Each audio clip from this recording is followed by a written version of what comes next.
আপনি যখন মানুষের সঙ্গে খুব বেশি মিশবেন, খুব বেশি প্রায়োরিটি দিবেন, খুব বেশি মূল্য দিবেন, তখন মানুষ আপনাকে অনেক সস্তা বানিয়ে ফেলবে। ভাববে ওকে চাইলেই পাওয়া যায়, ওকে বললেই হয়ে যায়। এমনটা কখনোই করবেন না, কারো কাছে নিজেকে সস্তা বানাবেন না। হ্যালো এভরিওয়ান, আসসালামু আলাইকুম। কেমন আছেন সবাই? আশা করি সবাই অনেক অনেক বেশি ভালো আছেন। আলহামদুলিল্লাহ, আমি আগের থেকে একটু সুস্থ। তো আজকে আমি আপনাদের সঙ্গে এই সুন্দর সারারা ড্রেসটি শেয়ার করব। তো এটা আমি বানিয়েছিলাম হচ্ছে ঈদের আগে, এক আপুর অর্ডারের কাজ ছিল।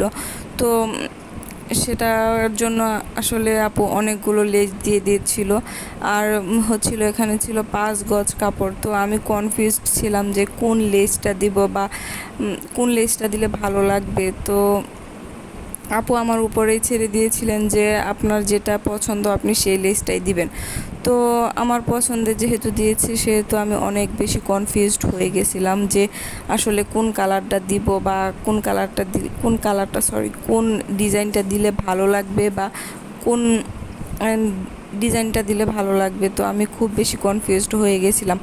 তো এখানে হচ্ছে আমি যে কাপড়ে দাগ টানার জন্য যে চকগুলো পাওয়া যায়, ওগুলো এনে আমি কখনোই ঠিক রাখতে পারি না। হয় আমার ছোট ছেলে ভেঙে ফেলবে, না হয় কোনোভাবে নষ্ট করে ফেলবে।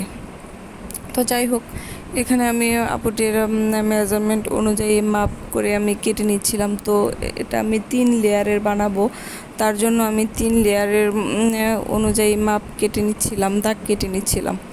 তো এখানে আমি 3 লেয়ারে যেহেতু দিব, তো নিচের পার্টগুলো অনেক বড় বড় হবে। তো নিচের পার্টের জন্য আমি হচ্ছে কেটে নিয়েছি 4 পিস, মাঝের পার্টের জন্য আমি হচ্ছে কেটে নিয়েছি 3 পিস, উপরের পার্টের জন্য কেটে নিয়েছি হচ্ছে 2 পিস।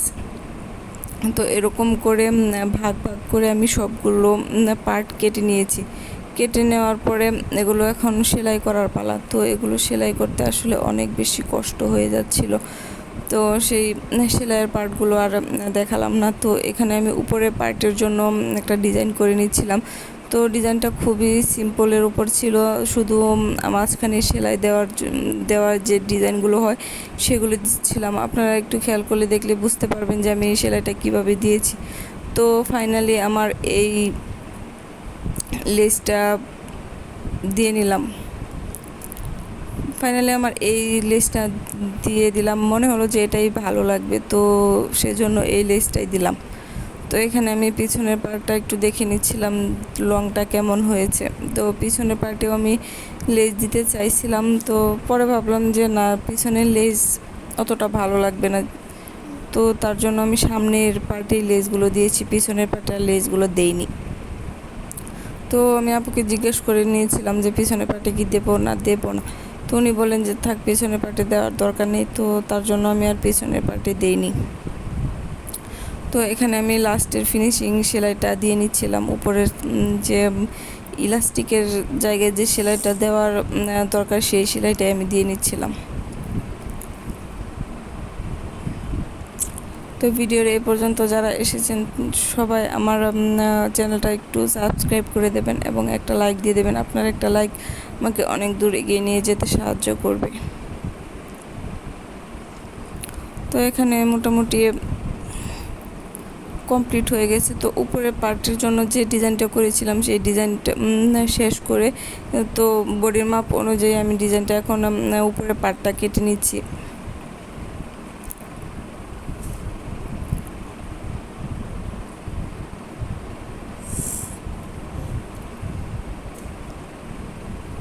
তো উপরের পার্টটা আমি একটু শর্ট রেখেছি, যেহেতু নিচের পার্টটা সারা ডিজাইনের হবে। তো তার জন্য উপরের পার্টটা আমি একটু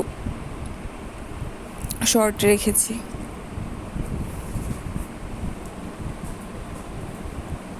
তো এখানে আমি আপুটির মেজারমেন্ট অনুযায়ী কেটে নিয়েছি। তো এখানে আমার ডিজাইনটা শেষ, কামিজটা সেলাই করা শেষ। তো এখানে কিছু আমি পার্ল পুঁতি অ্যাড করে নিয়েছি, যাতে উপরের কামিজটা দেখতে অনেক বেশি সুন্দর লাগে। তো এখানে আমি পুঁতিগুলো রেখে দেখছিলাম যে কোনগুলা দিলে ভালো লাগবে, ছোটোগুলা দিলে ভালো লাগবে নাকি বড়গুলা দিলে ভালো লাগবে। তারপরও দেখলাম যে মাঝারি সাইজেরগুলো দিলে বেশি ভালো লাগছিল।